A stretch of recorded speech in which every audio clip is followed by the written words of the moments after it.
Olá, bom dia! Vamos para mais uma reflexão. E hoje não poderia ser diferente, eu quero falar sobre sonhos. Eu quero falar que Deus ainda realiza sonhos. Bom, para provar, hoje eu estou aqui no Hyde Park, em Londres, no Reino Unido. Um dos lugares que eu mais amo no mundo, um dos lugares que eu acho mais bonito no mundo. E sim, Deus me trouxe até este lugar pela segunda vez. E eu sou eternamente grata, porque Deus realiza sonhos. Passou a pandemia, eu estive aqui em 2018, e então começou a pandemia e eu pensei, meu Deus, será quando eu voltarei a este lugar? E o Senhor me trouxe de volta aqui em 2022. Então eu estou eternamente grata ao Senhor, porque Ele realiza sonhos. E não foi só esse sonho que Ele realizou na minha vida. Eu tinha um sonho de ser mãe, e com muita dificuldade, com problemas dos meus ovários. Mesmo assim, o Senhor me concedeu o sonho de ser mãe de uma menina maravilhosa, que é a Maria Fernanda. Muitos de vocês que me seguem aqui, que se inscreveram no meu canal, se inscreveram por conta dela e sabe que ela é uma bênção, a Maria Fernanda. E fora isso, o Senhor me concedeu tantos outros sonhos. Ele me deu uma família, um marido que é uma bênção. Ele me deu uma profissão, eu sou médica veterinária, e Ele me deu uma empresa a qual estou à frente. E o Senhor tem me dado tantas e tantas coisas. Acima de tudo, Ele deu a minha salvação. Acima de tudo, Ele deu a vida por mim. E eu sou eternamente grata a Ele por todos os benefícios que Ele tem me concedido. Então, eu gostaria que você abrisse comigo a sua Bíblia no livro de Salmos, no capítulo 37, a partir do verso 4, diz assim: Agrada-te do Senhor, e Ele satisfará os desejos do seu coração. Entregue o seu caminho ao Senhor, confia nele, e o mais Ele fará. Esses versos, essas palavras, elas inundam o meu ser, o meu coração. E eu quero trazer para a sua vida um pouco de esperança. Muitas vezes nós mulheres, nós deixamos os nossos sonhos engavetados, nós deixamos os nossos sonhos de lado. Às vezes por conta de obrigações, porque nos casamos, temos os nossos filhos, precisamos trabalhar para poder cooperar com a casa, com a finança da casa, ou temos outras obrigações, temos nossos pais para cuidar, temos tantas e tantas coisas, e nós mesmas, os nossos sonhos vão sendo colocados em uma gaveta. Diz para mim se isso já não aconteceu com você, já não aconteceu com a sua vida. Quando nós vamos, quando nos olhamos no espelho, o que nós enxergamos muitas vezes? Muitas vezes enxergamos frustração. E aí você não se encontra mais, você não se acha mais, e você não é mais aquela menina de 10, 20 ou 30 anos atrás. E você começa a se procurar no meio de cabelos que vão branqueando, no meio dos quilinhos que vamos ganhando, no meio de tantas insatisfações e desejos que nem existem mais. Se você é assim, bem-vinda ao mundo feminino. Nós somos assim. Opa, tá caindo aqui, deixa eu arrumar, porque aqui tá tudo improvisado, gente. Tô aqui no Hyde Park e nós improvisamos aqui um jeito de fazer um vídeo. Bom, então, muitas vezes nós nos encontramos mais, nós não nos enxergamos mais. Quando nós olhamos para nós mesmas, quem nós somos? Aqueles ideais, onde estão? E isso se torna triste no nosso coração. Nós vamos nos fechando, e acaba que nós não conseguimos ver novas oportunidades, mesmo que elas apareçam. Mesmo quando temos oportunidade, nós deixamos passar, porque nós deixamos de acreditar em nós mesmas, nos nossos sonhos e no nosso potencial. E cada uma de nós tem um potencial imensurável, potencial este dado pelo próprio Deus. Sim, Ele nos enche de graça, Ele nos enche de uma autoridade nessa terceira dimensão onde nós vivemos, que nós podemos realizar coisas imensuráveis, mas nós deixamos de acreditar em nós mesmas e deixamos de acreditar no Deus que nós servimos. E eu quero lembrar você algumas pessoas da Bíblia que ousaram acreditar nelas mesmas. Por exemplo, eu vou falar aqui sobre um pouco sobre a vida de Esther. Sim, ela ousou acreditar no seu potencial e simplesmente se candidatou a uma futura rainha. E sim, ela foi escolhida. Sabe por quê? Porque Deus potencializa o que temos em nós. Deus potencializa os nossos sonhos.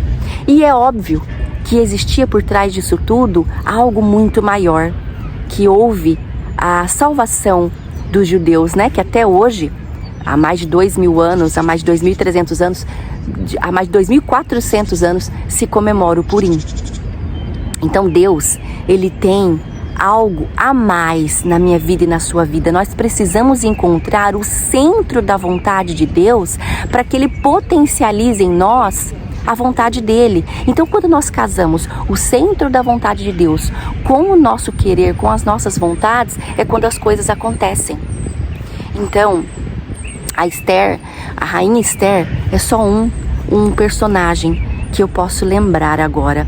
Lembrando de outras personagens, nós vemos Jael, uma mulher que com as próprias mãos matou Sísera, né, que era o exército inimigo, que era o chefe do exército inimigo. Eu posso lembrar aqui também Ana. Ana tinha um sonho de ser mãe e ela levava uma vida, ela era amargurada, frustrada com a vida, porque a outra esposa, ela humilhava Ana pela Ana não ter filhos. E sim, ela orou e pediu ao Senhor de todo o coração que se Ele desse filhos para ela, se desse um filho para ela, ela devolveria esse filho para o Senhor. E então o Senhor deu esse filho a ela e ele se tornou um dos maiores profetas, Samuel. Quando ele ainda era bem pequeno, ela o entregou ali ao sacerdote, à casa sacerdotal, para que ele pudesse servir a Deus com interesse de vida e de coração. E depois, Deus a presenteou com mais outros filhos. Então, é para que você possa entender que quando nós casamos o nosso desejo com o centro da vontade do Senhor, os nossos sonhos começam a se realizar. Então eu quero convidar você a tirar os seus sonhos do baú, tira os seus sonhos da gaveta. Mulher, você tem um potencial maravilhoso, você só precisa focar nele. Foca nas coisas do Senhor, como diz o versículo aqui: deleita-te, agrada-te do Senhor e Ele satisfará os desejos do teu coração. O que significa? Seja satisfeita com a vontade de Deus, procure, analise, busque a vontade de Deus e Ele realizará todos os seus desejos e realizará os seus sonhos. Se os seus sonhos estiverem linkados, se eles estiverem ordenados com os sonhos de Deus, as coisas vão acontecer. Então a nossa oração não deve ser assim: Senhor, faça isso por mim, faça aquilo por mim. Os nossos desejos, eles têm que estar casados com os desejos de Deus, com a vontade do Pai, porque a vontade de Deus, ela é sempre boa, perfeita e agradável para a minha vida e para a sua vida. Então busque ao Senhor uma orientação. Senhor, qual é a tua vontade para a minha vida? Senhor, me leva para o centro da tua vontade. Sabe onde é o centro da vontade de Deus? É ali onde nós nos humilhamos. O centro da vontade de Deus é quando nós deixamos as nossas razões de lado e nós buscamos as razões vindas direto do trono do Senhor. É quando nós deixamos os nossos desejos e vontades de lado. Sim, parece até engraçado, né? Eu quero o meu desejo realizado, mas para isso eu tenho que estar no centro da vontade de Deus, onde eu coloco de lado as minhas vontades e ali eu busco o que Deus tem para minha vida. Então, no centro da vontade de Deus, nós deixamos o nosso orgulho de lado. No centro da vontade de Deus, nós deixamos de pensar em nós mesmas e passamos a olhar ao nosso redor. Deixamos sim de olhar o nosso umbigo, as nossas deficiências, as nossas carências. Deixamos de reclamar, de nos vitimizar muitas vezes. Já reparou como que nós nos vitimizamos? Ah, porque tudo fica pra mim. Ah, porque tudo acontece comigo. Ah, porque pra mim nada dá certo. Ah, porque eu tenho o dedo podre. Isso são palavras de mulheres. E olha, pensa bem se você já não falou alguma coisa sobre esse respeito à sua vida. Claro que já, porque nós nos vitimizamos, nós somos expert em nos vitimizar. E isso atrapalha o centro da vontade de Deus. Estar no centro da vontade de Deus não é nos vitimizar, e sim nos humilhar. É diferente essa situação. O centro da vontade de Deus é ali onde nós nos quebrantamos, nós tiramos a nossa máscara, nós deixamos de ser aparência. E no centro da vontade de Deus, nos humilhamos, nos derramamos em lágrima, e ali nós passamos a ver quem realmente nós somos. Muitas vezes más, muitas vezes somos podres, muitas vezes nós não temos dó nem do nosso próprio cônjuge, com muitas coisas que ele passa. Nós não temos dó do nosso vizinho que mora do lado da nossa casa, de uma irmã, de um irmão, de um primo, uma tia, cunhada, da sogra, do sogro. Nós não nos colocamos no lugar das outras pessoas. E eu não estou falando de colocar no lugar de pessoas distantes, não. O difícil é nós nos colocarmos no lugar de pessoas próximas a nós. Aí é difícil. Então, o centro da vontade de Deus é quando nós nos despimos de nós mesmos e passamos a olhar para o outro, para outra situação. E quando nós encontramos esse lugar, é aí que Deus começa a realizar na nossa vida. É aí que as coisas começam a acontecer. É aí que as coisas começam a andar. E então nós podemos entender que o centro da vontade de Deus é o melhor caminho.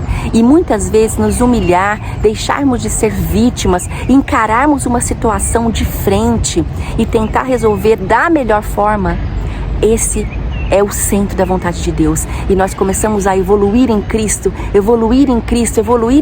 de uma tal forma que nós encontramos o nosso caminho e os nossos sonhos começam a se realizar.